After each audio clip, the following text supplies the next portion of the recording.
பொழுதற்காக வந்திருக்கிறோம் கர்த்தா. ஸ்தோத்திரம் கர்த்தாவே. இன்னைக்கு உங்களுடைய வார்த்தைகளை கொண்டு வந்திருக்க சிஸ்டரோட கருத்துல ஒப்படைக்கிறோம். தேவரீர் இம்மட்டும் அவங்களை ஆசீர்வதித்து ஏசப்பா அவ்வளவாக அவங்க தியானம் ஏசப்பா தியானித்து எங்களுக்கு அந்த வார்த்தைகளை எக்ஸ்பிளைன் பண்றதுக்காக அந்த கொடுத்த ஞானத்துக்காக நன்றி கர்த்தாவே. ஸ்தோத்தரிக்கிறோம். இன்றும் கர்த்தாவே நாங்கள் ஆயத்தமாக நீர் என்ன சொல்கிறீரோ அதை கேட்டு கர்த்தாவே அதன்படி நடப்பதற்கும் உமக்கு சாட்சியா வாழ்வதற்கும் இந்த நாள் எங்களுக்கு ஆசீர்வதித்தாருங்க கர்த்தாவே. ஸ்தோத்தரிக்கிறோம். வரை தடைப்பட்டவங்க சீக்கிரமாக ஜாயின் பண்ணவும் கர்த்தாவே இந்த மன்னா ஆசீர்வாதமாக நீ நடத்தி தாருங்க கர்த்தாவே. ஸ்தோத்தரிக்கிறோம். வேதி உடைய கருத்துல ஒப்படைக்கிறோம். நீர் ஆளுகை செய்யுங்க கர்த்தாவே. ஸ்தோத்தரிக்கிறோம். துதிக்கிற மகிமையில ஒருவருக்கு மாத்திரமே செலுத்துகிறோம். நேசிக்கிற இயேசு கிறிஸ்துவினாலே ஆமென். ஆமென் ஆமென். தேங்க்யூ. இந்த வேளையிலும் பைபிள் ஸ்டடிக்கு வந்த ஒவ்வொரு இயேசுவின் நாமத்தை வாழ்த்து வரவைக்கிறோம். Over to you Sheba. Thank you. Thank you brother. Sister, நம்ம 119 1-8 வரைக்கும் வாசிக்கலாமா?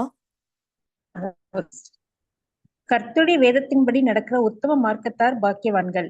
அவருடைய சாட்சிகளை கைக்கொண்டு அவரை முழு இதயத்தோடும் தேடுகிறவர்கள் பாக்கியவான்கள். அவர்கள் அநியாயம் செய்வதில்லை, அவருடைய வழிகளில் நடக்கிறார்கள். உமது கட்டளைகளை நாங்கள் கருத்தாய் கைக்கொள்ளும்படி நீர் கற்பித்தீர். உமது பிரமாணங்களை கைக்கொள்ளும்படி என் நடைகள் ஸ்திரப்பட்டால் நலமாயிருக்கும். நான் உம்முடைய கற்பனைகளை எல்லாம் கண்ணோக்கும் போது வெட்கப்பட்டு போவதில்லை. உம்முடைய நீதி நியாயங்களை நான் கற்றுக்கொள்ளும் போது செம்மையான இதயத்தால் உம்மை துதிப்பேன். உமது பிரமாணங்களை கைக்கொள்ளுவேன், முற்றிலும் என்னை கைவிடாதேயும். ஆமென். தேங்க்யூ.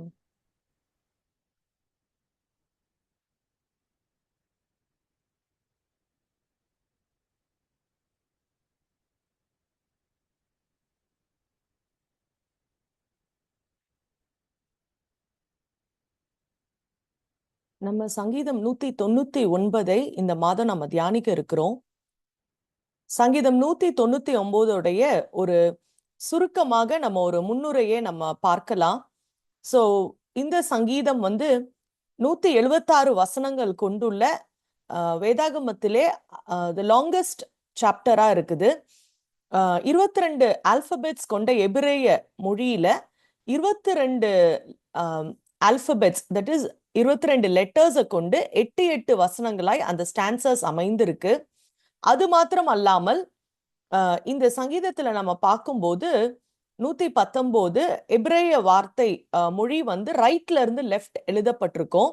ஸோ அந்த 8 வசனங்களும் ஒரே எழுத்துல ஆரம்பிக்கும். ஃபர்ஸ்ட் 8 வேர்சஸ் பார்த்தோம்னா ஆலெஃப் என்ற முதல் எழுத்துல எல்லாமே இருக்கும். இதை கம்பேர் பண்ணும்போது இங்கிலீஷ்ல எல்லா ஒரு பொயட்ரி எல்லா லைனுமே ஏல எழுதியிருக்கும். அடுத்த ஸ்டான்ஸா பில எழுதியிருக்கோம்னா எப்படி இருக்குமோ அதே மாதிரி தான் இதுவும் அமைக்கப்பட்டிருக்கிறது. இதை அக்ராஸ்டிக் சாம்ஸ் என்று நாங்க சொல்லுவோம். இப்ப இந்த முதல் பகுதி, முதல் 8 வசனங்கள் ஆலேஃப் என்ற எழுத்தை கொண்டு எழுதப்பட்டிருக்கிறது. ஆலேஃபுக்கு ஒவ்வொரு எழுத்துக்கும் ஒரு சிம்பாலிக் மீனிங் இருக்கு. அந்த ஆலெஃப் என்ற எழுத்து ஒரு ஆக்ஸோடைய தலையை போன்றது, அதை சிம்பிளா கொடுக்குறாங்க.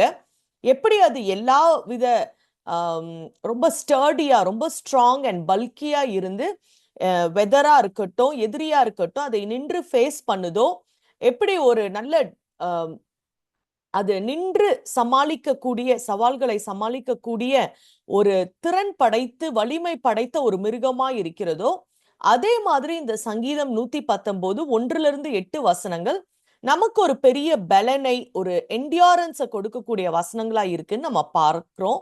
முதல் வசனம் கர்த்தருடைய வேதத்தின்படி நடக்கிற உத்தம மார்க்கத்தார் பாக்கியவான்கள். அந்த முதல் 2 வசனங்களும் எப்படியாய் அந்த அவருடைய சாட்சிகளை கை கொண்டு அவரை முழு இருதயத்தோடும் தேடுகிறவர்கள் பாக்கியவான்கள் என்று சொல்லி நம்ம பார்த்தோம். அப்ப அந்த பிளெஸட்னஸ் டிஃபைன் பண்ணிருக்கு சங்கீதம் 119.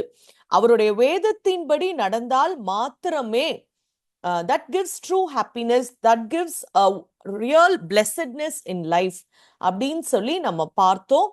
அண்ட் அவருடைய சாட்சிகளை கை கொள்றதும் அவருடைய வேதத்தின்படி நடக்கிறதும் ஒரு ஆக்டிவ் ஆக்ஷன் வேர்ப்ஸ். அது அப்படியே நின்று கவனித்து என்ஜாய் பண்ணி லிசன் பண்றது மாத்திரம் அல்ல, வாழ்க்கை முறையாக முழு இருதயத்தோடும் அவரை தேடுவது எல்லாமே ஒரு ஆக்ஷன் வேர்ப்ஸ் என்று சொல்லி நம்ம பார்த்தோம். முழுவதுமாய் இந்த சங்கீதம் 119 நம்ம பார்க்கும்போது அது வந்து ஆண்டவருடைய வார்த்தையை கொண்டாடுகிற ஒரு சங்கீதம். ஆண்டவருடைய வார்த்தை என்பது மாத்திரம் பலதரப்பட்ட முறையில இந்த சங்கீதத்துல வரத பார்க்கிறோம். 176 வசனங்களே கொண்டுள்ள அந்த சங்கீதத்துல காட்ஸ் வேர்ட் என்ற வார்த்தை 178 டைம்ஸ் வருது. ஆனா எந்த இடத்துலயும் நீ வேதாகமத்தின்படி நட, நீ வேதாகத்தின்படி கீழ்ப்படி அப்படின்னு சொல்லி ஒரு ஸ்ட்ரெயிட் கமாண்ட்மெண்ட்ஸ் இந்த சங்கீதத்துல நம்ம பார்க்க முடியாது. அதற்கு பதிலாக வேதத்தின்படி நடக்கிறவர்களுடைய வாழ்க்கை எப்படியாய் ஒரு டிரான்ஸ்ஃபர்மேஷனை கொடுக்கும், அதனுடைய பெனிஃபிட்ஸ் என்ன என்பதை ஒரு கீழ்ப்படிதலுடைய மாடல், ஒரு எண்ட் ரிசல்ட் தான் இந்த சங்கீதம் அழகாய் வர்ணிக்கிறத நம்ம பார்க்க போறோம். So it will not command the readers to obey it. Instead it gives a model of obedience அப்படின்னு சொல்லி நம்ம பார்க்கிறோம். So அந்த obedience எப்போ வரும் அப்படின்னா, ஆண்டவரை நேசித்து முழு இருதயத்தோடு முழு ஆத்துமாவோடு கர்த்தரை நேசிப்பதின் மூலம் மிகுந்த டிலைட்ஃபுல்லா ஒரு ஜாய்ஃபுல்லா ஆண்டவருடைய வார்த்தைய நம்ம வந்து கீழ்ப்படிந்து நம்ம அதன்படி செய்வதின் மூலம் வருகிறது. Not out of fear or burden. எந்த ஒரு லீகலிஸ்டிக் ஆட்டிடியூடுமே இல்லாம இதை செஞ்சா எனக்கு இதை கிடைக்கும், இதை நான் ஒருவேளை செய்யாம போயிட்டா எனக்கு இந்த தண்டனை கிடைக்கும் அப்படின்னு சொல்ற எந்த ஒரு நியாய பிரமாணத்தின் கொள்கை இல்லாம ஜஸ்ட் லைக் தட் ஒரு அன்போடு ஒரு ஸ்பான்டேனியஸா ஒரு ஜாய்ஃபுல்லி வாக்கிங் வித் காட்ஸ் வேர்டை இந்த சங்கீதம் 119 நமக்கு முன்வைக்கிறது. இந்த ஆண்டவருடைய வார்த்தை வந்து நமக்கு என்னவெல்லாம் செய்கிறது அப்படின்னு பார்த்தோம்னா, அது நம்மை ஆண்டவர்ல ஊன்றி நம்மளை கட்டப்பட உதவுகிறது, நம்மளை மெச்சூர் பண்ண வைக்குது, நாம் இருக்கிற நிலைமையில இருந்து இன்னொரு நிலைமைக்கு நம்மளை முன்னேறி செல்ல வைக்கிறது. எப்படி ஒரு அத்லீட் ஒரு ஒலிம்பிக் போகணும்னு நினைக்கும் போது அவங்க கோச் கிட்ட அவங்கள வந்து முழுவதுமாய் அர்ப்பணித்து ரொம்ப சாக்ரிஃபிஷியலா அவர் சொல்ற ட்ரைனிங்கை செய்யறாங்களோ, அந்த எண்ட் பிரைஸ்க்காக அதை ரொம்ப அழகாய் செய்யறது போலதான் ஒவ்வொரு ஆண்டவருடைய பிள்ளையும் ஆண்டவருக்காக இன்னும் அதிகமாய் பயன்படணும். ஆண்டவர் நம்மை அழைத்தவரை அறிகிற அறிவினாலே ஜீவனுக்கும் தேவ பக்திக்கும் தேவையான எல்லாவற்றையும் அவருடைய திவ்ய வல்லமை நமக்கு தந்தருளுகிறது என்ற எண்ணத்தோடு நம்மளுக்கு ஒரு பெஸ்ட் கோச் இருக்கிறாரு. அந்த கோச் ஓடு இணைந்து நம்மளுடைய வாழ்க்கையோடைய பிளெஸட்னஸை நம்ம அனுபவிக்கணும் அப்படின்னு சொல்லி இந்த சங்கீதம் 119 நமக்கு ஒரு அறைகூவலை விடுக்கிறது. சோ இந்த சங்கீதத்தோடைய உண்மையான நோக்கம் அது எப்படின்னா, ஒரு கடமையிலிருந்து ஒரு விருப்பத்திற்கு நேராய் நம்மை உந்த தள்ளணும். ஐ மஸ்ட் ஒபே, ஐயோ நான் கீழ்ப்படிஞ்சிடணும், கடவுள் இப்படி சொன்னாரு அப்படின்றத காட்டிலும் எனக்கு கீழ்ப்படிவதற்கு நிறைய சான்சஸ் ஆண்டவர் கொடுத்திருக்கிறாரு, இதெல்லாம் நான் செஞ்சா நல்லா இருக்கும் அப்படின்ற ஒரு மனநிலை, ஒரு மனதுல ஒரு மறுரூபத்தின் மனநிலை, கட்டாயத்துல இருந்து I am privileged to be a God's child, I am privileged to do this அப்படின்னு சொல்ற ஒரு நல்ல ஒரு மனநிலைக்கு மாறுகிற ஒரு அனுபவம். Changing obedience from a heavy burden to a joyful voluntary opportunity என்று சொல்லி நம்ம பார்க்கிறோம். இதான் அந்த 8 வசனங்கள். அப்போ வந்து முதல் 3 வசனங்களை நம்ம கடந்த வாரத்திலிருந்து பார்த்து கொண்டு வருகிறோம். 3ஆம் வசனத்துல ஆண்டவருடைய வேதத்தின்படி நடக்கிறவங்க அவருடைய சாட்சியை கை கொள்ளுகிறவர்கள், அவர்கள் அநியாயம் செய்வதில்லை, அவருடைய வழிகளில் நடக்கிறார்கள் என்று சொல்லி நேற்றைய தினத்துல நம்ம பார்த்தோம். அப்போ வந்து அவங்க வந்து அந்த கர்த்தருடைய வேதத்தின்படி பிரியமாய் நடக்கிறவர்களுடைய வாழ்க்கை முறை எப்படியா இருக்கிறது, கொஞ்சம் கூட அவங்க ஈவில் செய்ய மாட்டாங்க, they walk in God's ways. அப்போ வந்து ஒரு டெஃபினிஷன்ல இருந்து அந்த வாழ்க்கை முறையை எக்ஸ்பிளைன் பண்ண ஆரம்பிக்கிறது இந்த சங்கீதம். they will not practice iniquity. ஒரு இமோஷனலா ஸ்பெசிபிக்கா ரொம்ப பர்சனல் டீடைல்ஸ் இந்த சங்கீதம் கொடுக்கறத நம்ம பார்க்கிறோம். சோ இதுதான் நம்ம நேற்றைய தினத்துல வாக்கிங் இன் காட்ஸ் வேஸ், நம்ம வந்து ஒரு ஸ்டாக்னன்சில இருந்து நம்ம ரொம்ப ஆக்டிவா ஆண்டவருடைய வழிகளில் நடக்கிற ஒரு அனுபவம், ரொம்ப இன்டென்ஷனலி நம்ம வாக் பண்றது. பரிசுத்தம் என்பது எங்கேயோ ஒரு ஓரத்துல ஒரு வீட்டின் அறைக்குள்ள ஒரு 4 சுவர்களுக்குள்ள ஒழுங்காய் இருக்கிற ஒரு அனுபவம் அல்ல. ரொம்ப இந்த உலகத்திற்குள்ள நடந்து கொண்டே கரைதிரை இல்லாமல் இருக்கிற ஒரு அனுபவம். அந்த அனுபவம் எங்க இருந்து உதிக்கும் அப்படின்னு பார்த்தா, வேதத்தை நேசிப்பது, வேதத்தை தியானிப்பது, வேதத்தின்படி செய்வதுல தான் அது ஆரம்பிக்கும் என்று சொல்லி நம்ம அழகாய் நம்ம இந்த 2 வாரங்களாய் நாம் பார்த்து கொண்டிருக்கிறோம். இன்றைய தினத்திலையும் நம்ம 4ஆம் வசனத்தையும் 5ஆம் வசனத்தையும் தியானிக்க போறோம். உமது கட்டளைகளை நாங்கள் கருத்தாய் கைக்கொள்ளும்படி நீர் கற்பித்தீர். உமது பிரமாணங்களை கைக்கொள்ளும்படி என் நடைகள் ஸ்திரப்பட்டால் நலமாயிருக்கும் என்று சொல்லி நம்ம பார்க்கிறோம். அப்போ முதல் 3 வசனங்கள் பார்க்கும்போது ஆண்டவருடைய வேதத்தின்படி நடக்கிறவர்கள் எப்படி பாக்கியவான்களாய் இருக்கிறார்கள் என்று சொல்லி பார்க்கிறோம். இந்த 4ஆம் வசனத்துல நாங்க கருத்தாய் கைக்கொள்ளும்படி நீர் எங்களை கற்பித்தீர் என்று சொல்லி கர்த்தரிடத்திலே அது ஒரு ஜெபமாய் மாறுகிறத நம்ம பார்க்கிறோம். Conversation with God. சோ ஆண்டவர்கிடத்துல இருந்து கேட்டவைகள் ஒரு கான்வர்சேஷனாய் மாறுகிறத நம்ம பார்க்கிறோம். அப்போ ஆண்டவர் கற்பிக்கிற தேவனாய் இருக்கிறார். இங்கிலீஷ்ல நம்ம பார்க்கும்போது யூ கமாண்டட் அஸ் என்று சொல்லி நம்ம பார்க்கிறோம். ஏதேன் தோட்டத்துல முதலாய் ஆண்டவர் அவங்க ஆதாமும் ஏவாளும் ஆண்டவருடைய கமாண்ட்மெண்ட்ஸை கொஞ்சம் லைட்டா எடுத்துக்கிட்டாங்க. அந்த சர்பெண்ட் கேட்கும் போது என்று தேவன் சொன்னது உண்டோ என்று கேட்கிறத நம்ம பார்க்கிறோம். அப்போ அததான் இந்த சங்கீதம் 119:4 தெளிவாய் சொல்லுகிறது. உமது கட்டளைகளை நாங்கள் கருத்தாய் கைக்கொள்ளும்படி நீர் கற்பித்தீர். அந்த English word you commanded us என்று சொல்லி பார்க்கிறோம். அப்போ நமக்கு ஒரு ஆப்ளிகேஷன் இருக்கு இந்த கிறிஸ்தவ வாழ்க்கையில. கர்த்தர் சொல்றாரு, நான் கேட்கிறேன். இது ஒரு கன்வீனியன்ஸ் கிடையாது. Religion is not a convenience or a hobby for us. எனக்கு விருப்பப்படும் போது நான் கேட்டுப்பேன், எனக்கு பிடிக்கிறத நான் கம்பார்ட்மெண்டலா நான் ஒபே பண்ணிப்பேன் அப்படின்றது இல்ல. ஆண்டவர் ஒரு ரூல் செட்டை கொடுத்திருக்கிறாரு.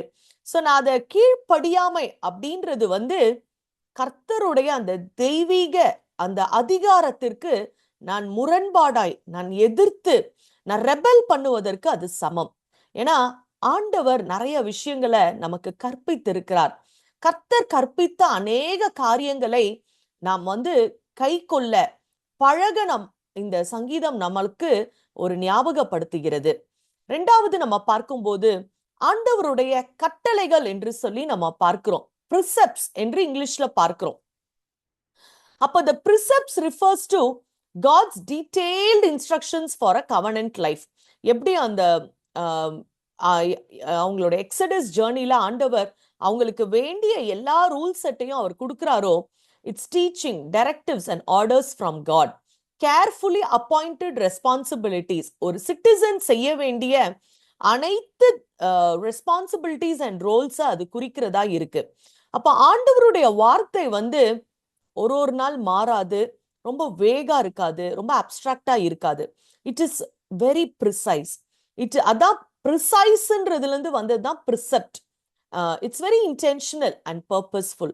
அப்போ அதே நேரத்துல சார்ல்ஸ் ஸ்பர்ஜன் இதை சொல்றாரு, ஆண்டவர் ப்ரிசெப்ட்ஸ் கொடுப்பாரு, நம்ம அதை கிரியேட் பண்ண அவசியம் கிடையாது. கட்டளைகள் எல்லாமே கர்த்தரிடத்துல இருந்து வருது.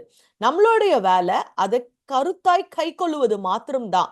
நம்மளே புது புது பிரிசெப்ட்ஸ் என்ன பண்ணக்கூடாது, உண்டு பண்ண நாம் அழைக்கப்படல. 2வது இந்த வசனம் என்ன சொல்லுது, உம்முடைய கட்டளைகளை நாங்கள் கருத்தாய் கை கொள்ளும்படி நீர் கற்பித்தீர். கை கொள்ளுகிற ஒரு அனுபவம். கை கொள்றது அப்படின்னா ஒரு ஆக்டிவ் கமிட்மெண்ட்.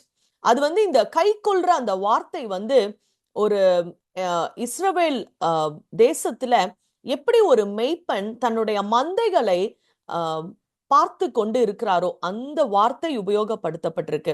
ஒரு ஷெப்பர்ட் அப்படியே ஒரு கிளான்ஸ், அப்படி லைட்டா ஒரு கிளான்ஸ் பண்ணிட்டு இருக்க மாட்டாங்க.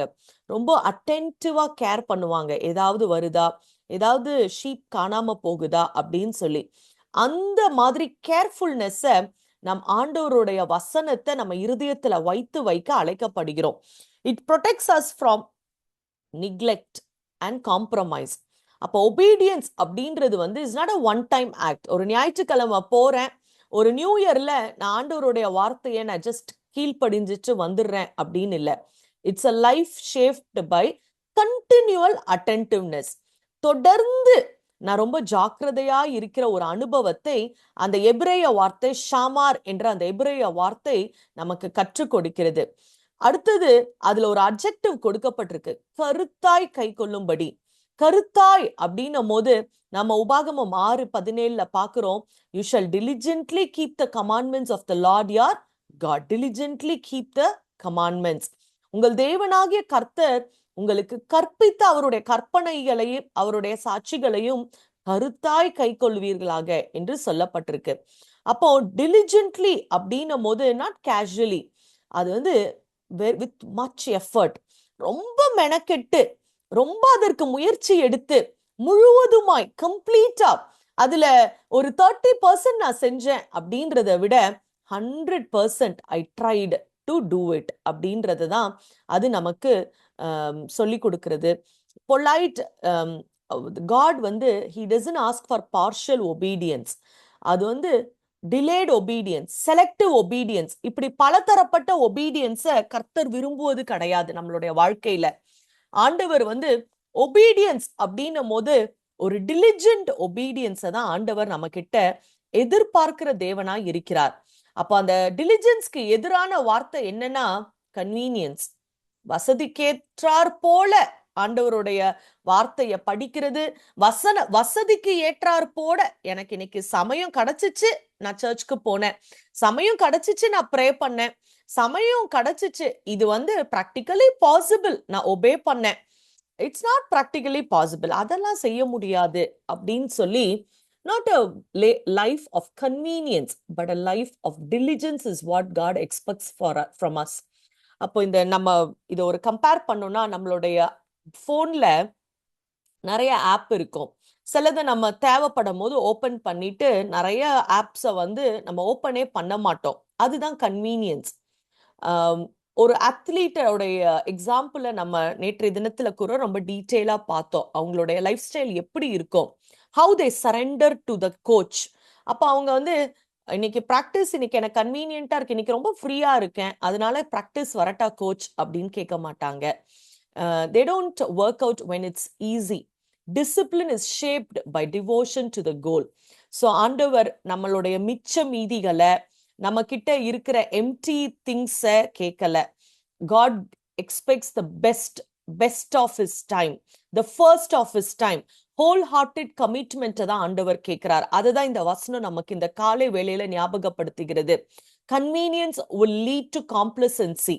ஆனா டிலிஜென்ஸா நம்ம கருத்தாய் வேதாகமத்தின் படி நடக்கிற ஒரு அனுபவம் வந்து நமக்கு ஒரு பெரிய பாக்கியத்தை, ஒரு பெரிய சந்தோஷத்தை, ஒரு பெரிய ஆசீர்வாதத்தை, ஒரு பெரிய விடுதலையின் வாழ்க்கை முறையை நமக்கு கொடுக்கும் அப்படின்றதுல சந்தேகமே இல்லை.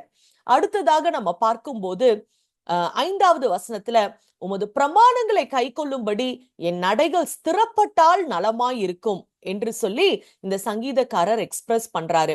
இத வேதத்தின்படி நடந்தா இது கிடைக்கும், சாட்சிகளை கை கொண்டால் இப்படி கிடைக்கும், உங்களுடைய கட்டளைகளை கை கொண்டால் இப்படி இருக்கும்னு சொல்லிட்டு அவருக்கு ஒரு சின்ன ரியலைசேஷன் வந்துருச்சு. I am not up to the mark. நான் எவ்வளோ முயற்சி செய்யறேன், எனக்கு இதெல்லாம் தெரியுது, நம்ம போல just like that, just like us அப்படின்னும் போது, ஓ நான் இன்னும் இந்த பிரமாணத்தை கை கொண்டு என் லைஃபை ஸ்டெபிலைஸ் பண்ணிக்கிட்டா எவ்வளோ நல்லா இருக்கும் அப்படின்னு சொல்லி ஒரு ஆசைப்படுகிற, ஒரு வாஞ்சிக்கிற, ஒரு ஏக்கப்படுகிற ஒரு வசனத்தை இந்த இடத்துல நம்ம பார்க்கிறோம். He admires the blessed life, desires it sincerely, but he has not yet fully attained it. இன்னும் பரிசுத்தமா போக வேண்டிய தூரம் வெகு தூரம் என்று சொல்லுகிற ஒரு ரியலைசேஷன்ல அவர் வந்துதான், இங்கிலீஷ்ல வந்து ஓ தாட் அப்படின்னு ஆரம்பிக்குது. ஒரு லாங்கிங்கா அந்த வசனம் ஆரம்பிக்குது. Oh that my ways may be steadfast in keeping your statutes அப்படின்னு சொல்லும் போது இதுல ஒரு 3 விதமான எலிமெண்ட்ஸ் ஒரு கன்ஃபெஷன்ல இருக்குன்னு பாக்குறோம். ஒன்று, ரொம்ப ட்ரூத்ஃபுல்லா இருக்கிறாரு, ஆனஸ்டியை நம்ம பார்க்கிறோம். அவர் அந்த ஸ்டெட்ஃபாஸ்ட் ஒபீடியன்ஸ் லெவலுக்கு வரல. சோ வந்து ஃபர்ஸ்ட் நம்ம ரியலைஸ் பண்ணணும், நான் நிற்கிற, நீ என்ன நிலைமையில இருக்கிறன்றத நீ உணர்ந்து கொள் என்று நம்ம பார்க்கிறோம் வேதாகமத்துல. அந்த மாதிரி நான் பெஸ்ட், எல்லாமே இதுக்கு மேல என்னை விட யாருமே பெஸ்டா இருக்க முடியாது, என்னை விட யாருமே ஹோலியா இருக்க முடியாதுன்னு நினைச்சாலே அந்த இடத்துல எல்லாமே அடிபட்டுரும். ஸோ வந்து realization, truthfully understanding our level. ரெண்டாவது அந்த வாஞ்சை, oh that my ways may be steadfast. அப்போ வந்து உங்களுடைய பிரமாணங்களை கை கொள்ளும்படி என் நடைகள் ஸ்திரப்பட்டால் நலமாயிருக்குமே அப்படின்னு சொல்லுகிற அந்த வாஞ்சை. அப்போ இந்த சங்கீதக்காரர் வந்து he does not settle for forgiveness without change and he longs to grow. இந்த கிறிஸ்துவுக்குள்ள இது போதும் அப்படின்னு நினைச்சிட்டேன்னா நம்மளால வளரவே முடியாது. சோ அத இந்த வசனம் வந்து வெளிப்படுத்துகிறது. மூன்றாவது, அது ஒரு ஜெபமாய் வைக்கிறாரு. நான் முயற்சி செய்தேன் அப்படின்னா I cannot attain that holiness. We cannot change our sinful attitude, habits. நம்மளை நாமே ஒடுக்கி கீழ்ப்படுத்தி நம்மளுடைய நாவை பழக்கி நம்மளுடைய பாவ பழக்க வழக்கங்கள்ல இருந்து நானே முயற்சி செஞ்சிட்டு இருந்தா செல்ஃப் எஃபர்ட்ல என்ன பண்ண முடியாது, அதுல இருந்து நம்ம மாறவே முடியாது, அதுல இருந்து விடுபட முடியாது. That's why we have a great God who gives us that salvation, who gives us that freedom experience. அப்போ வந்து நான் ஆண்டவரை சார்ந்து அந்த எஃபர்ட்டை எடுக்க அழைக்கப்படுகிறோம். அதுதான் இந்த சங்கீதக்காரர் எக்ஸ்பிரஸ் பண்றாரு. இந்த 1-5 வரைக்கும் பார்த்தோம்னா ஒரு பிளெஸட்னஸ், பாக்கியமுள்ள வாழ்க்கை என்னது அப்படின்றத டிஃபைன் பண்றாரு. அது எப்படிப்பட்டது, அந்த வாழ்க்கை எப்படிப்பட்டதா இருக்கும், அது அநியாயம் செய்யாது, அவருடைய வழிகள்ல நடக்கிற ஒரு வாழ்க்கை என்று சொல்லி அந்த டெஃபினிஷன்ல இருந்து ஒரு டிஸ்கிரிப்ஷனை நம்ம பார்க்கிறோம். அடுத்தது அது ஒரு ஜெபத்துல வந்து நிக்குது. நானும் இதே மாதிரி ஒரு வாழ்க்கைய கை கொண்டால், நான் அன்வேவர் ஆகாம இந்த வாழ்க்கை பிரச்சனைகள்ல என்னுடைய விசுவாசம் குறையாமல், இந்த டெம்ப்டிங் லைஃப்ல நான் வந்து கரைப்படாம என்னுடைய நடை ஸ்திரப்பட்டா நலமா இருக்குமே என்று சொல்லுகிற ஒரு கன்ஃபெஷனை நம்ம இந்த இடத்துல பார்க்கிறோம். அவருடைய நடைகளை பற்றி சொல்றாரு. அவர்களுடைய நடை அப்படின்னும் போது not just the walking style, முழு வாழ்க்கை, குணாதிசயங்கள், பழக்க வழக்கங்கள், யோசிக்கிறது, எடுக்கிற முயற்சிகள், ப்ரையாரிட்டிஸ், பேட்டர்ன், பிஹேவியரை அது குறிக்குது. அது ஏதோ மொமெண்ட்ரி கிடையாது, ஒரு நேரம் மட்டும் செய்கிற இன்னைக்கு செய்கிற ஒரு வழிமுறை கிடையாது. பட் ஆல்வேஸ் அது ஒரு டைரக்டட் லைஃபை குறிக்குது. அப்போ இந்த சங்கீதக்காரர் வந்து உமது பிரமாணங்களை கை கொள்ளும்படி என்னுடைய நடைகள் வந்து டைரக்ட் பண்ணப்பட்டா ரொம்ப நல்லா இருக்குமே ஆண்டவரே என்று சொல்றாரு.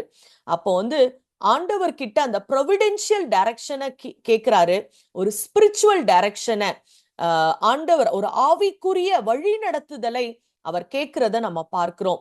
எதற்காக அந்த நடைகள் ஸ்திரப்படணும் அப்படின்னா அவருடைய பிரமாணங்களை எல்லாம் கை கொள்ளும்படி என்று சொல்லி பார்க்கிறோம். அப்ப அந்த பிரமாணங்கள் அப்படின்னா ஆண்டவருடைய ரூல் புக், இன்ஸ்ட்ரக்ஷன்ஸ். அது வந்து டெம்பரரி சஜஷன்ஸ் கிடையாது, அது வந்து அவருடைய பிக்ஸட் இன்ஸ்ட்ரக்ஷன்ஸ். அப்போ வந்து ஆண்டவருடைய சித்தம்னு ஒண்ணு இருக்கு, மனுஷ சித்தம், வாஞ்சை, விருப்பம்னு ஒண்ணு இருக்கு. அப்ப ஆண்டவர் ஒரு கீழ்ப்படுதலை எதிர்பார்க்கிறாரு. ஒரு நல்ல ஆண்டவருடைய பிள்ளை என்ன பண்ணணும், முதல்ல ஆண்டவருக்கு என்ன பிடிக்கும்ன்றத தெரிஞ்சிருக்கணும். Lord, I want what you want Lord அப்படின்றதுதான் அலைனிங் வித் காட்ஸ் கமாண்ட்மெண்ட்ஸ். அப்போ ஆண்டவரே நீங்க இதைதான் விரும்புறீங்க எங்களுடைய வாழ்க்கையில, இதை நான் செய்ய என்னை அர்ப்பணிக்கிறேன் என்று சொல்லுகிறது தான் இந்த வசனத்தின் ஆழமான கருத்தாய் இருக்கிறது. உங்க பிரமாணங்களை கை கொள்ளும்படி என் நட ரொம்ப ஸ்திரம் இல்லாம இருக்கு ஆண்டவரே, அலசடிப்பட்டு கொண்டு இருக்கிறேன், என் பிள்ளைகளுடைய வாழ்க்கை அலசடிப்பட்டு கொண்டு இருக்கிறது. There is no stability in our thought process. There is no stability in our resolutions, Lord. There is no stability in our convictions, Lord. Lord, you make us stable. அப்படின்னா என்னுடைய வாழ்க்கை will be very good அப்படின்றது தான் இந்த சங்கீதத்தோடைய மைய கருத்தாய் இருக்கிறது. ஆண்டவர் இதுல என்ன சொல்றாரு, நம்ம புதிய ஏற்பாட்டுல பார்க்கும்போது என்னை அல்லாமல் உங்களால் ஒன்றும் செய்யக்கூடாது. அதனாலதான் அவரு இந்த சங்கீதக்காரர் நான் முயற்சி செய்யறேன்னு சொல்றதை விட, ஆண்டவரே என் வழி ஸ்திரப்பட்டா நலமா இருக்கும், நீங்க எனக்கு உதவி செய்யுங்க ஆண்டவரே என்று சொல்றாரு. பவுலும் அதே வகையில ஆண்டவரை சார்ந்து அதை சொல்றத பாக்குறோம். தேவனே தம்முடைய தயவுள்ள சித்தத்தின்படி விருப்பத்தையும் செய்கையும் உங்களில் உண்டாக்குகிறவராய் இருக்கிறார். சோ இந்த விருப்பம், அந்த செய்கை எல்லாமே கர்த்தரோடு சார்ந்து கொள்ளுகிற ஒரு அனுபவத்துல தான் நமக்கு கிடைக்கும். இந்த 1-5 வசனங்களை நம்ம இன்றைய 2 வாரத்துல நம்ம தியானிச்சிருக்கிறோம். இதுல இருக்கிற இந்த 4-5 வசனங்களுடைய கீ டேக்அவேஸ நம்ம ஒரு சின்ன ரிஃப்ளெக்ஷன்ஸா நம்ம தியானிக்கலாம். இந்த வசனம் நமக்கு முதலாவது நமக்கு என்ன கற்றுக் கொடுக்கிறது அப்படின்னு பார்த்தோம்னா, I must bow before I begin என்று சொல்லி நம்ம பார்க்கிறோம். இந்த சங்கீதம் 119 4ஆம் வசனத்துல நம்ம கர்த்தரிடத்துல நம்மை முழுவதுமாய், இந்த நாட் ஐ பை கிரைஸ்ட் அப்படின்னு ஒரு பிக்சர் அடிக்கடி நம்ம ஷேரிங் மீடியால நம்ம பார்ப்போம். அந்த ஐக்குள்ள அப்படியே முழங்கால் போட்டு ஒரு குனிந்து இருக்கிற ஒரு அனுபவம். உம்முடைய கட்டளைகளை நாம் கருத்தாய் கை கொள்ளும்படி ஆண்டவர் கற்பிக்கிற தேவனாய் இருக்கிறார். சோ ஐ மஸ்ட் பவ், என்னுடைய இருதயம் ஆண்டவரே நீங்க கட்டளையிட்டு இருக்கிறீங்க, யூ ஹாவ் கமாண்டட் லார்ட் அப்படின்னு சொல்லி அதை முதல்ல அண்டர்ஸ்டாண்ட் பண்றதுல நம்ம ஆரம்பிக்கணும். நம்மளுடைய ஒவ்வொரு காலை வேலையும் பிஃபோர் என்னுடைய டு டூ டாஸ்க், என்னுடைய டெசிஷன் மேக்கிங், என்னுடைய புறப்படுதல், என்னுடைய பிரயாணங்களுக்கு முன்னதாக who commands my day, what is commanding me, யாருடைய கட்டளைப்படி நான் எல்லாம் செஞ்சிட்டு இருக்கிறேன், என்னுடைய வாழ்க்கையை தீர்மானிக்கிறது, நிர்ணயம் பண்ணுகிறது, எந்த கற்பனைகள் கட்டளைகள் என்னை இயக்குகிறது என்று சொல்லி ஒரு கேள்வியை நம்ம இருதயத்துக்குள்ள முன்வைக்க அழைக்கப்படுறோம். ஜீசஸ் சொன்ன மாதிரி, என்னுடைய சித்தம் அல்ல ஆண்டவரே, உங்க சித்தம் நடக்கட்டும் அப்படின்னு சொல்லி ஒரு பவுட் ஹார்ட்டை நம்ம இந்த காலை வேளையில ஆண்டவரிடத்துல தாழ்ந்து பணிந்த ஒரு இருதயத்தை நாம் சமர்ப்பிக்க அழைக்கப்படுகிறோம். இன்னைக்கு என்னுடைய வாழ்க்கையோடைய இந்த டேஸோடைய ஆக்ஷன்ஸ எந்த கமாண்ட்மெண்ட் என்னை கைட் பண்ணுது அப்படின்னு சொல்லி நமக்குள்ள ஒரு கேள்வியை முன்வைக்கலாம். 2வது, அவருடைய பிரமாணங்கள், உம்முடைய கட்டளைகளை கருத்தாய் கை கொள்ளுகிற ஒரு அனுபவம். I will keep what God entrust. ஆண்டவர் கொடுத்திருக்கிற கட்டளைகளை நான் கருத்தாய் கை கொள்ளுவேன். அதை நான் ஒரு இன்ஃபர்மேஷன் மாதிரி மாத்திரம் எடுத்துக்கொள்ள மாட்டேன். ரொம்ப வேல்யூபிளா, அதாவது அதை தொலைக்காம, அதை நெக்லெக்ட் பண்ணாம, எப்படி அந்த மெய்ப்பன் ஷமார் என்று சொல்லக்கூடிய அந்த மெய்ப்பன் அந்த ஆடுகள் மேல மிகுந்த கண்ணோக்கமாய் கண்டினியூல் அட்டென்டிவ்னஸா இருக்கிற மாதிரி, இந்த 1/2 மணி நேரம் மாத்திரம் அல்ல, ஞாயிற்றுக்கிழமையின் ஆராதனை மாத்திரம் அல்ல, I will be very very careful on God's words. So கொஞ்சத்துல உண்மையா இருக்கிறவங்க அநேகத்துல அதிபதியாய் ஆண்டவர் வைப்பாருன்னு சொல்லி இருக்கிறாரு. அப்போ நம்ம குவைட்டா எதையா நெக்லெக்ட் பண்ணி கொண்டு இருக்கிறோமா, எதையாவது ரொம்ப அலட்சியப்படுத்தி கொண்டு இருக்கிறோமா அப்படின்னு சொல்லி நமக்குள்ள ஒரு கேள்வியை கேட்டுக்கொள்ளலாம். What truth has God entrusted to me that I have stopped guarding it actively என்று கேட்கலாம். அந்த ஷமார் ஆட்டிடியூட் எனக்கு இன்னைக்கு அந்த வேதாகமத்துல இருக்கா? இத ஆண்டவர் சொல்லுவாரு, நம்மளால இதை செய்ய முடியாது அப்படின்னு ஒரு அலட்சியமாய் நெக்லெக்ட் பண்ணுகிற அனுபவங்கள் ஏதாவது எனக்குள்ள ஒளிந்திருக்கா? I will carefully watch over God's word in my heart and my habits today என்று சொல்லி ஒரு தீர்மானத்தை எடுக்க நாம் அழைக்கப்படுகிறோம். 3வது, நான் கருத்தாய் அவருடைய கற்பனைகளை கை கொள்ளுவேன் என்று சொல்லி நம்ம ஒரு முடிவை எடுக்கிறோம். I will not rush, I will do it diligently. ரொம்ப ஸ்பீட கிறிஸ்டியன் லைஃப் நம்ம கிட்ட கேட்கல, ஸ்லோ அண்ட் ஸ்டெடி தான். ஆனா சீரியஸ்னஸ் ஆண்டவர் எதிர்பார்க்கிறார். Not convenience, but not rushing, but very diligently. Diligent அப்படின்னாலே ஹரீட் ஒபீடியன்ஸ் இல்ல, விரைவாய் வேகமாய் செய்யறது. ரொம்ப ஒரு நாள் ஒரு நம்மளுடைய கர்வ் அப்படியே டாப் ஜீல்ல இருக்கிறது, அதுக்கப்புறம் பிளாட் அடிக்கிறது கிடையாது. ஒரு குவிக்கா கம்ப்ளையன்ஸ்ன்றதை விட ரொம்ப கருத்தாய் நிறுத்தி நிதானமாய் ஆண்டவருடைய வார்த்தையை நாம் கை கொள்ளுகிற அனுபவம். Nothing dramatic, but even when nobody is watching, I choose God again and again என்பதுதான் டிலிஜென்ட்டா நம்ம ஆண்டவரை தேடுவது. சோ எங்கெல்லாம் நான் ஒரு டீப் ஒபீடியன்ஸை நான் விட்டிருக்கிறேன். இந்த ஆடிட்லாம் நடக்கும் போது ஒரு பாயிண்ட் இருக்கும், மினிமல் கம்ப்ளையன்ஸ் அப்படின்னு சொல்லி. ஓகே, இந்த 2 டாக்குமெண்ட் இருந்தா ஓகே என்று நாங்க டிக் அடிச்சுட்டு போறோம் அப்படின்னு சொல்ற அந்த மினிமல் கம்ப்ளையன்ஸ்ல கிறிஸ்தவ வாழ்க்கை வாழ முடியாது. I need to have a deep diligent obedience. So இன்னைக்கு நான் ஆண்டவரை கிட்ட நான் வந்து ரொம்ப வேகமாய், ரொம்ப அவசரமாய், ரொம்ப செலக்டிவா நான் கீழ்ப்படுகிறதல்ல, கருத்தாய் நான் கீழ்ப்படிய என்னை அர்ப்பணிக்கிறேன் என்று ஒரு முடிவை எடுக்கலாம். 4வது, என்னுடைய நடைகளை கர்த்தர் ஸ்திரப்படுத்துகிறார் என்று சொல்லி ஒப்பு கொடுக்கிற ஒரு அனுபவம். Lord redirect the course of my life. அப்போ வந்து சங்கீதம் 119:5 என்பது ஒரு வாழ்க்கையோடைய பயணத்தை குறிக்கிறது.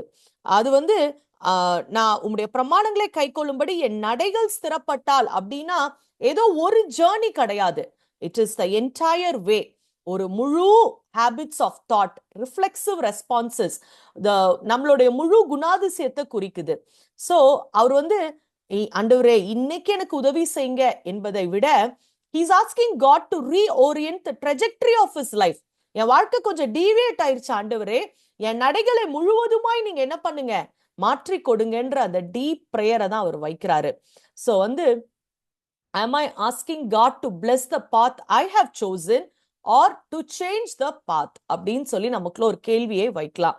நான் இதை சூஸ் பண்ணிட்டேன் ஆண்டவரே, நான் போற பாதையை நீங்க ஆசீர்வதிங்க, ஏன் நான் போற பாதையை ஸ்திரப்படுத்துங்கன்னு சொல்றோமா, என் நடைகளை முழுவதுமாய் நீங்க ஸ்திரப்படுத்தி கொடுங்க ஆண்டவரே என்று சொல்லி நம்மை அர்ப்பணிக்கிறோமா என்று சொல்லி நமக்குள்ள ஒரு கேள்வியை முன்வைக்கிறோம். 5வதாக, I cannot obey unless you incline my heart.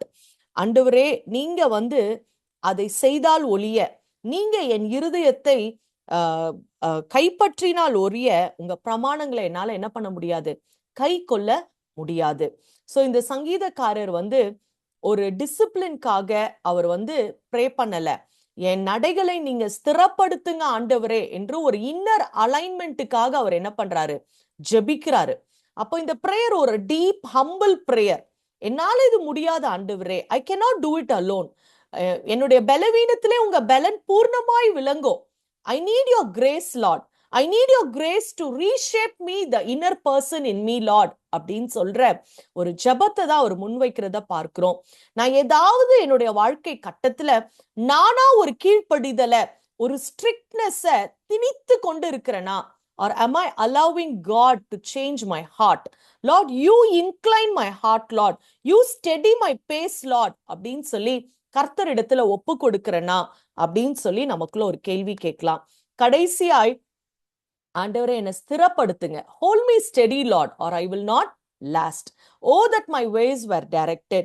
என்னுடைய நடைகள் ஸ்திரப்பட்டால் நலமாயிருக்குமே என்று சொல்லுகிற ஒரு அழகான அந்த ரிஃப்ளெக்ஷனோட நம்ம முடிப்போம்.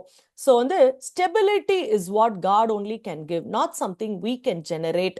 அப்போ வந்து நீங்க என்னை அல்லாமல் உங்களால் ஒன்றும் செய்யக்கூடாது அப்படின்னு சொல்லும் போது ஸ்டெபிலிட்டி என்பது ஆண்டவரோடு உள்ள ஒரு ஐக்கியத்துல வருகிற ஒரு அனுபவம். நீங்கள் என்னிலும் நான் உங்களிலும் இருந்தால் மிகுந்த கனிகளை கொடுப்பேன் என்று சொல்லுகிற அந்த அபைடிங் கிரேஸ்ல தான் நம்மளால கனிகள் கொடுக்கக்கூடிய ஒரு வாழ்க்கை வாழ முடியும். ரொம்ப வந்து ஸ்ட்ரெஸ்ஃபுல்லா, ரொம்ப லீகலிஸ்டிக்கா நம்ம ஒபீடியன்ஸை நம்ம ட்ரை பண்ணோம்னா அது ரொம்ப ப்ரெஷரைஸ்டு கிறிஸ்டியன் லைஃபா மாறிடும். ஆனா நம்ம வந்து ஆண்டவரை ட்ரஸ்ட் பண்ணி நம்ம வாழ்க்கையை அவர்கிட்ட கொடுத்தா அவர் நிச்சயமாய் நம்ம நடைகளை ஸ்திரப்படுத்துகிற தேவனாய் இருக்கிறாரு. காட் சஸ்டெய்னிங் கிரேஸை நான் ட்ரஸ்ட் பண்ணி நான் ரிசால்வ் பண்றேன்னா அண்ட் ஒரு டெசிஷன் எடுப்போம், லார்ட் எஸ்டாப்ளிஷ் மீ டுடே வேர் ஐ ஆம் அன்ஸ்டேபிள். இந்த இடங்களில என்னுடைய உள்ளான மனிதன் ரொம்ப அன்ஸ்டேபிளா இருக்கிறாங்க ஆண்டவரே, ஸ்திரம் இல்லாம இருக்கிறாங்க, ரொம்ப வழுவை போகிற நிலைமை இருக்கிறது ஆண்டவரே, என்ன நீங்க ஸ்திரப்படுத்துங்க என்று சொல்லி இந்த சங்கீதக்காரரை போல இந்த 5 வசனங்களை நாம் மறுபடியும் தியானித்து இந்த நல்ல நாளை நம்ம வந்து கர்த்தருக்குள் முன்வைத்து நம்ம முன்னேறி செல்லுவோம். Thank you very much. Have a nice day. Thank you so much sister. Sister Beulah ஒரு ஜெர்மனி முடிக்கிறீங்களா? தேங்க்யூ. அன்புள்ள இயேசுப்பா, இந்த காலை நேரத்தில் உடைய கரங்களில் ஒப்பு கொடுக்குறேன் இயேசுப்பா. இந்த நாளிலும் ஆண்டவரே அப்பா, நம்முடைய வேதத்தை தியானிக்கும்படி, இப்படி வார்த்தைகளை ஆண்டவரை தியானிக்கும்படி நீர் எங்களுக்கு பாராட்டின எல்லாவித கிருபைகளுக்காய் இரக்கங்களுக்காய் நன்றி செலுத்துகிறேன் இயேசுப்பா. ஆண்டவரே உடைய கட்டளைகளை நாங்கள் கை கொண்டு அதை கருத்தாய் கை கொள்ளும்படி ஆண்டவரே அப்படிப்பட்ட ஒரு தாகத்தையும் வாஞ்சையதும் விருப்பத்தையும் எங்கள் இருதயத்துல நீங்க தரும்படியாய் ஜெபிக்கிறேன் இயேசுப்பா. உடைய பிரமாணங்களை கை கொள்ளும்படி அதுல நடக்கும்படி எங்களுடைய நடைகள் எல்லாம் ஸ்திரப்படணும் ஆண்டவரே இயேசுப்பா. அப்படிப்பட்ட ஆண்டவர் ஒரு ஏக்கம் எங்களில் உருவா உருவாகும்படி கிருபை தாரும் ஆண்டவரே. அப்பா, நாங்கள் உலகத்துக்குள் இருந்தாலும் உலகத்திலிருந்து நாங்கள் வேறுபட்டவர்கள், பிரிக்கப்பட்டவர்கள், அழைக்கப்பட்டவர்கள் ஆண்டவரே. பரிசுத்தமாக்கும்படி ஆண்டவரே உம்முடைய கரத்தினால் நாங்கள் உருவாக்கப்படுகிறோம். ஒவ்வொரு நாளும் உடைய கரத்தினால் உருவாக்கப்படுகிற நல்ல ஒரு அனுபவத்தை நீர் எங்களுக்கு தரும்படியாய் ஜெபிக்கிறோம்.